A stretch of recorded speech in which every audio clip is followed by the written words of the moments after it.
Hello everyone, welcome back to another video. So this one was long awaited for a lot of you, but I did this video last year, my top 10 films of 2023, only on my Instagram.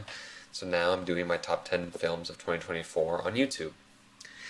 So I didn't get to every single film I would have wanted this year, but I do have a list of films that I didn't quite get to that I would have wanted to. So that would be Challengers, The Substance, Civil War, A Complete Unknown, Saturday Night, Conclave, and Alien Romulus. Just a lot of reasons for not getting to it. I was busy, I just missed these films, and I didn't really make an effort to go out and see all of them, and that's okay with me. I'm very satisfied with my list this year, so let's get down to the criteria. I think that there's a lot of things that make a great film, but for my list, I think one huge thing is the writing.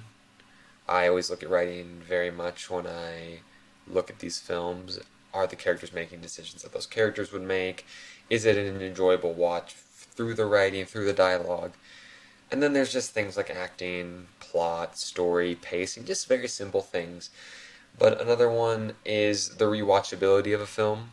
I think those films are very, very special to me. If I can keep watching these films over and over again, it is just going to be overall higher on my list as compared to some other things. So similar to Saltburn from last year, I'm never going to watch that movie again. But it was a great film, and it made my top 10 list anyways. So number 10, I have Deadpool and Wolverine. It's the first rated R Marvel film. I thought it was very enjoyable, but I think it was just more of a simple film, although I've seen it a couple times. It didn't really stand out to me compared to a lot of the other films in terms of a performance, any particular writing, but I do love the MCU and I'm going to keep watching these films, and this is no exception. Number 9, I have Monkey Man. Dev Patel's directorial debut was very solid here. I thought you had good action, good writing, and a very simple plot that kind of steered through with the good action sequences. A very enjoyable watch for me, one that I have only seen once, but it was very enjoyable that time. I would definitely watch it again, so I recommend Monkey Man for all of you out there. Number 8, I have Exuma. I stepped out of my comfort zone a little bit and watched a Korean horror film, and this one was very excellent. I thought you had great writing, but on top of all of that, I think that performances was the real shining star here. And if you saw my Instagram post, you would have seen that I had one of the performances in there in my top 5 performances of the month. I really did like this film. I watched it very recently, but nevertheless, this is one I definitely recommend. Not necessarily the most underground film, but one that I would not have watched maybe a year ago if I heard about it. Number 7, I have A24's We Live in Time. Great performances, great story, absolutely heartbreaking, and this film does so much to appeal to that audience. And I loved this film. I thought it was beautiful. I thought it was well done in every single way. But at the end of the day, I just liked some other things more. And I'm not sure about the rewatchability of this film. I don't know when I'm going to rewatch it.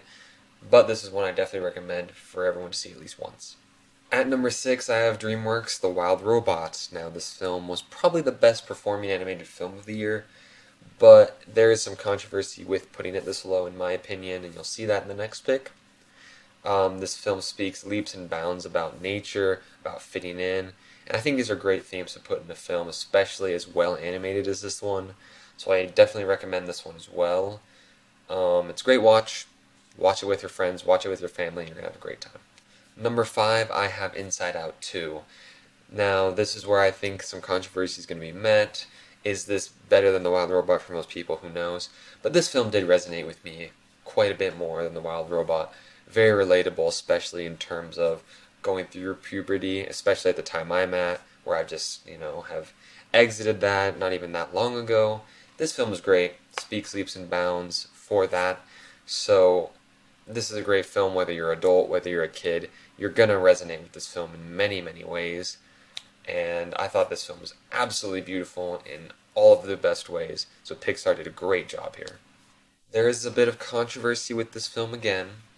This one technically came out in April of 2024, although right here in France it did come out in a bit about December of 2023. But nevertheless, Chapter 2 Studios does a great job here, and I'm very excited for the third installation of this film. Great action scenes, great acting. Although this was a French film, I again wanted to reach out of my boundaries a little bit to watch this one, and I do not regret it at all. And I'm probably going to rewatch this sooner rather than later, so I definitely recommend this one to all of the historical epic fans out there, especially in light of Christopher Nolan's The Odyssey. This is another good story that is great on screen. Speaking of stepping out of my comfort zone a little bit, number 3, I have Dee Dee by Sean Wang. This is an indie film. I absolutely adored this one. I think it was a great story to tell. Another one that's about trying to fit in and growing up in the U.S., especially with an Asian American family. I really resonated with this film a lot. It was very personal, it was very sweet, it was very heartfelt, and it wasn't too long, and I didn't think it needed to be that long. And this film I just watched literally about 2 weeks ago, I think, so for it to make it this high on the list, maybe recency bias, but I really don't think so. I'm going to watch this again, and I think I'm just going to keep enjoying it every single time I watch it for those personal themes and the simplicity that this film showcases. Number 2, I have The Count of Monte Cristo, once again by Chapter 2 Studios. Again, kind of reaching out there, but this film was a lot more heard about, in my opinion, maybe than the Three Musketeers series, so this one, again, you couldn't get this story right in film very much, so for them to do it here in this amazing film with amazing visuals, amazing action, and great acting, it's number 2 by quite a big difference between this and Dee Dee, but the difference between this and number 1, I would argue, is a bit bigger. But let's not discredit this film. I think it was phenomenal, and it had a great thought put throughout it. So I'm excited to see what the studio can keep doing. Unlike last year, my number 1, of course, is Dune Part 2. But I think the real difference this year is that nothing really comes close to this film.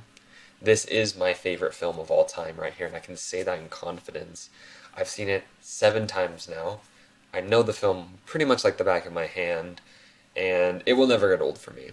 This is amazing. It re-sparked my love for the sci-fi genre. I have Dune stuff all around my room right now.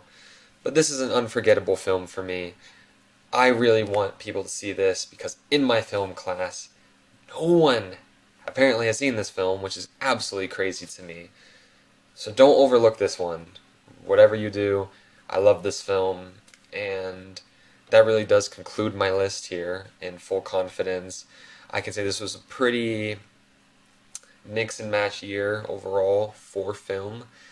I enjoyed a lot, but there was also films that I really did not enjoy, and I do think we're at a bit of a slow point in terms of what we're getting, but I think these next 2 years are going to be very great in terms of the films we could be getting, so I'm looking forward to making these lists again at the end of 2025 and to see, is the overall quality going to be a bit tighter and more compact overall. But we'll see. Ultimately, it's really just up to how I can resonate with these films, because everyone makes the art in their own way, and I'm very happy with that. I'm very happy to be in this industry, even though I'm just reviewing these films.